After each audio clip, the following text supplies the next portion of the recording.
You know, I've always dreamed of building a really high-end gaming PC. And when a client reached out asking whether or not I wanted to build him one, I just had to say yes. So sit back, relax, grab your snacks, and watch this beautiful white gaming PC come together.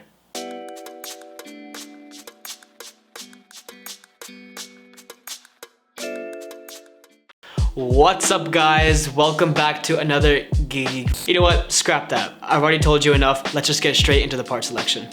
You know, as you can tell, this gaming PC has no compromises. So for the CPU, I went with none other than the i9-14900K. It has a whopping 8 performance cores and 16 efficiency cores and will provide blazing fast performance in every single application.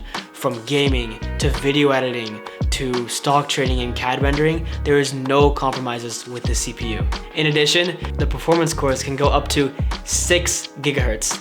That's right, 6 gigahertz. I remember when I started this channel, it was a huge feat for like the i9-9900K to reach 5 gigahertz, and that was just like crazy back then. It's crazy to see how fast technology improves nowadays and how fast these CPUs are really getting. And the CPU is sitting on the Gigabyte Z790 Aero Pro X.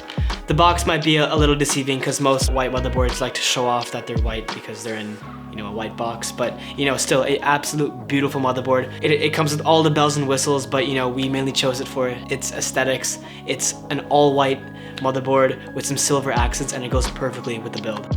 You know, for a little overview of the motherboard, it's a Z790 chipset, meaning that it'll support 14th gen and 13th gen Intel Core processors. It's an 18+1+2 phase digital VRM, so it's really good for overclocking if you want to overclock this 1400K. No issues whatsoever, great power delivery. And I also wanted to add on that a lot of the times what you see is with these white motherboards, the PCB is going to be black, and it sometimes can throw off the aesthetic of the system, but Gigabyte went, you know, the extra mile and made the PCB a completely white PCB, and that's a completely different manufacturing process that takes a lot more effort, so I applaud Gigabyte for going that route. You know, and in addition to the white motherboard, it also has some silver VRMs, and the chipset cover is also silver, so it matches in with the rest of our system. In addition to being a high-end board, it does have the standard features for that, you know, tier of motherboards. It has really good I/O in the back, it has Wi-Fi 7 capability, and the building process was a lot easier. For example, when installing the SSD, which is a simple click, there was no screws involved, and then when you put the graphics card in, there is a easy latch system which allows you to take the graphics card out a lot easier, and yeah, just a lot simpler of a building process and better I/O in general. Going on with the RAM, we chose not 16, not 32, but 64 gigabytes of Corsair Dominator Platinum RGB memory. You know, I chose this memory mainly because it has fast speeds, provides good performance. Corsair is generally a very reliable brand, and it looks very, very nice in my opinion. And you know, when designing my PCs, I like to, there's a fine line between it being too much RGB and it being classy, and I think the LED squares rather than a full RGB strip makes it more subtle and more pleasing to the eye, which is why I chose it. As for the SSD, I went for as good as it gets. I went with the Samsung 990 Pro. The read speed is almost 8,000 megabytes per second, which is absolutely ridiculous. This is way overkill unless you're like a video editor or something. Blazing fast speeds, really reliable brand, and one of the only black components we have in this build, unfortunately. But you know, it's covered up by the PCIe cover on the PC, so no worries about that. Shameless little plug here, but this video is brought to you by me. If you're looking for any type of custom PC build, from gaming to video editing or CAD rendering, any sort of really custom use case, feel free to reach out to me at this email right here. I specialize in this and I have a really fun time building it. And maybe your PC might even be featured on the channel. Who knows?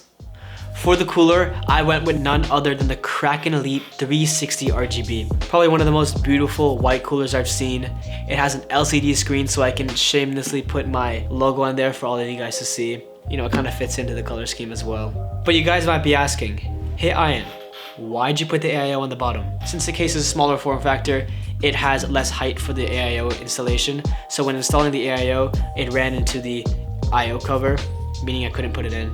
So I just installed it on the bottom, and now we're good. And in fact, since it's on the bottom, it acts as intake, so the CPU temperatures are actually even cooler. During my testing, it only reached a high of around 85 degrees Celsius, which is absolutely terrific with the CPU.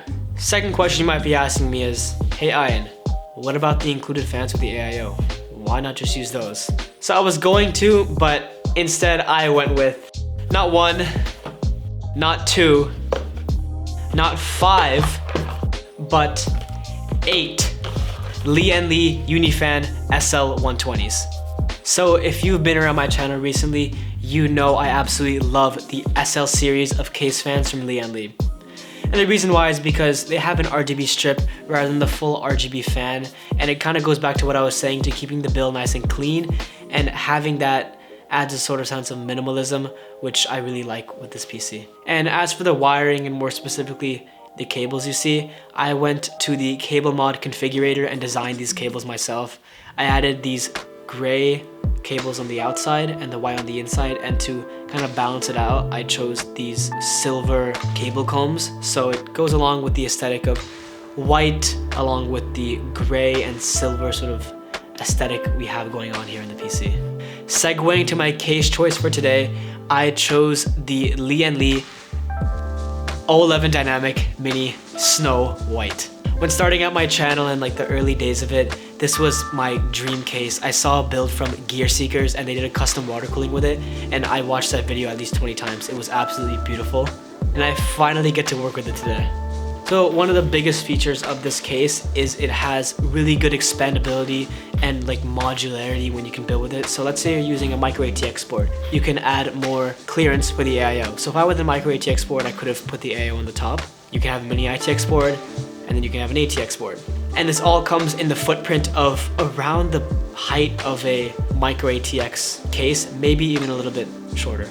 Now before I move on to the GPU choice, I chose to get a vertical GPU bracket so I could show off the card in all of its glory. The vertical bracket came in 2 variants, one with a PCIe 4.0 cable and one with a 3.0 cable. I would definitely recommend you go with the 4.0 variant to avoid any incompatibility issues. But aside from that, it was kind of a pain to put in because I had to remove the entire back part of the case essentially and then add this bracket in. But I think the end result looks absolutely amazing. Usually when mentioning power supplies, there isn't really much to say, but since the Lee 011 Mini doesn't have a bottom compartment for a power supply, you have to install in a SFX or SFXL power supply on the side of it. So just make sure you get a power supply that fits in that size requirement and you'll be good. For me, I chose the SF1000L, 1000 watts because, you know, we have a 4090 and a 14900K, which are power hungry chips. Aside from that, choose whatever you want. I know I saved this to the very last every single time. It's GPU time. The Aero 4090 from Gigabyte is a pretty cool card. Enough talking. Let's build this thing.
So that was an amazing build experience, and the build looks absolutely, look at it. There's nothing really to say. And although it took me around a couple days to build, to work through all the complexities, I think it was totally worth it. And unfortunately, this is one of my dream builds. So I'll be here shipping it off, and I hope he really enjoys it. Anyways, this build and the video took me a crazy amount of effort. So if you wouldn't mind, drop a subscribe down below, like the video, come back to my channel. Thank you for watching, and I'll see you next time.